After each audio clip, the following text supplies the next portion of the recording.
Alright, so I'm sure you saw the latest chapter that just dropped, chapter 1120. What Yes, sir. So basically, we saw like a few things happen, right? Well, basically, I'm feeling like a genie. I'm feeling like I'm psychic.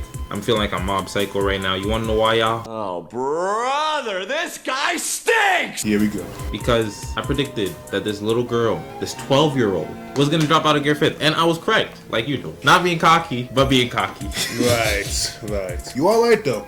Like he said rightfully, Gear 5, Bonnie did drop out of Gear 5. We saw like now she's like, oh, I'm gonna feed him out and stuff like that. I can't free them no more. So yeah, to all the guys who was on the hate wagon about, oh, Gear 5, Bonnie's too powerful, she's too strong. Like he said last video. Stop the cap. Stop the cap.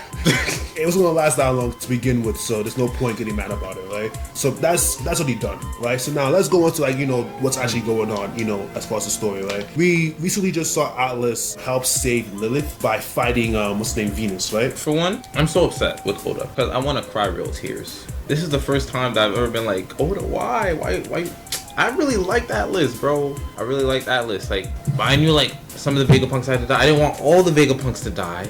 Like, come on. Like, you could have even sent one of them away. You could have made Atlas be the one to go away. You could have made Atlas go to the Neo-Mads members. Maybe her anger would have been helpful to them and all that. Like, you took away Atlas. Hey, I mean, it's still Oda though, so she could be alive at the end of the day. I mean, we saw how he did Pell, right? so we don't know how this. For real. Somebody can blow themselves up and still survive at the end of the day. Typical One Piece, right? So now everyone now is saying that she might end up even joining the crew, Lilith. The one that she saved. Yeah. How do you feel about that? I'm not gonna lie, that's okay. I really wanted to see her join Neo-Mads. Like, I really wanted to see that. Maybe if not now, maybe later. Cause like, what's the whole point of formulating Neo-Mads? Vegapunk was like there, I actually wouldn't mind Lilith joining the crew, and here's why. Like, for a couple of reasons. First things first, if y'all call the whole world being plunged into like a deep sea, we kind of do need someone to help us navigate through that new setting, right? And sure, we have Nami. Okay, yes, we have Nami, but like, it's a new setting though. Like, it's nothing that she's seen before. That does not matter. When you are an amazing navigator like Nami, you will figure it. But at that point, the entire world's currents is changed. Like, everything is. It won't changed. matter. Do you not know who like Nami? Like, Oda has set this woman up, bro. You have to go back to the East Blue, right? When she went over the reverse mountain, right? Yeah. Did she understand what the fuck was going on? No. But she figured it out, right? That's true. When Nami was going through the calm belt, did she know what was going on? No. Did she figure it out? Yeah. She always figures it out. We went into the Sky Islands. All the way into the sky, we went to fly. And she figured it out. Like, come on, give her credit. Fair enough. Lilith is a scientist. Okay. Not a navigator. So, pre this, okay? Everyone right now is so focused on Luffy and again escaping, right? But again, the whole thing like... My bad. We will get back to this. But her and Frankie. Imagine Lilith and Frankie. That is a dynamic. Wow, right there. I can see something. I can see something in the future. I can see a dynamic duo. I can see her upgrading his gear to be more Vegapunk. Right. That actually dwells into like my next point, right? Everyone's so focused right now on, Luffy and the rest like escaping again, right? But what are we escaping to? Our boy Shanks already said that he's now going to get the One Piece, right? Meaning that right now Luffy's an arm. Right now, so hold on guys, now pre this, right? Hey, listen, Luffy beat Kaido, right? Like barely. He barely beat Kaido, right? And I don't think Luffy can beat Shanks right now. Come on, be honest. Can Luffy beat Shanks? Come on, keep it a stack. No, he cannot beat Shanks. Alright, so if Luffy cannot beat Shanks right now, we need an edge, right?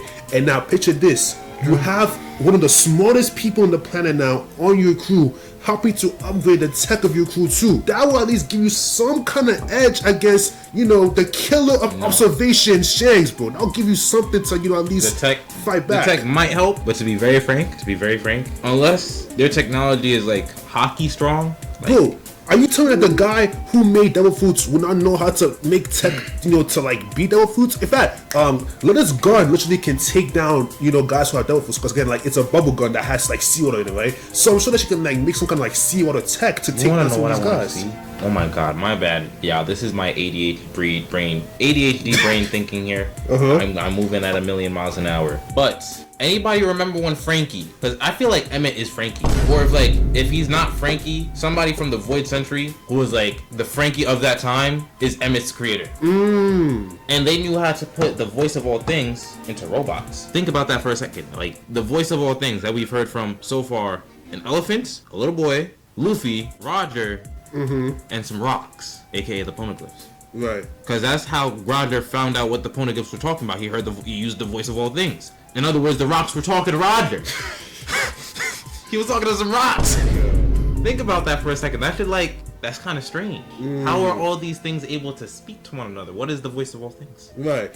Again, that actually like, could be true. You say that there could be a ancient Void Century Frankie, right? Keep in mind, Dr. Vegapunk actually, based his tech right now, from the Void Century. Exactly. So it's possible. And also keep in mind, in a 2-year time skip, Frankie actually used some of Vegapunk's research to actually upgrade his own body. So who knows? We could see Frankie. Nipple lights. Sure, that too. Right. I wouldn't be surprised if that came up later on and became something serious. You know what I'm saying? But yeah, seeing Emmett in the most recent chapter, actually do something against one of the goals, was kind of cool actually. But I forgot to say the Thriller Bark thing. Oh yeah. Frankie did something in Thriller Bark that bothered me, right? I don't know if y'all remember, but Frankie was he was trying to become a giant mecha man, you know what I'm saying? And he was like, oh, all the crew members join me. Kind of like when Zoro was like, oh, Usopp is my sword, like a Usopp sword. Right. But it was more. And Robin was like, no.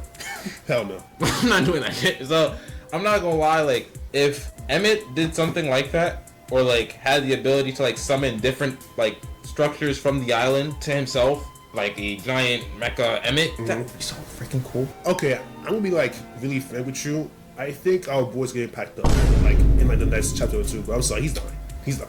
Could be. That's not proof.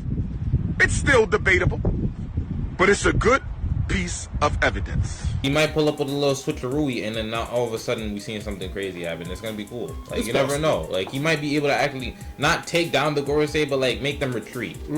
Because I don't think that we're gonna be able to take them down. Yeah. I feel like the crew is gonna flee, and Emmett is gonna make them retreat. He's gonna be strong enough to make them retreat. Right. We already used the coup to burst. You know what I'm saying? We already out of here. Yeah. So, at the end of the day, we're gonna go to Elbaf. That's the next island. I feel like, that's what's coming up next. Yeah. I really don't understand. What bothers me is how Luffy meets Emmett. Emmett calls him Joy Boy to his face. To his face. And this man, he's like, nah, my name is Monkey D. Luffy. Yeah, he doesn't say that, but he practically doesn't acknowledge the fact that he's Joy Boy. Why aren't you acknowledging the fact that this dude just called you a name you've never heard before? I mean, you didn't even ask, oh, who's Joy Boy? So he could tell you. That's not Luffy, though. Come on. That's not Luffy. Yeah, but come on. How dumb can you be?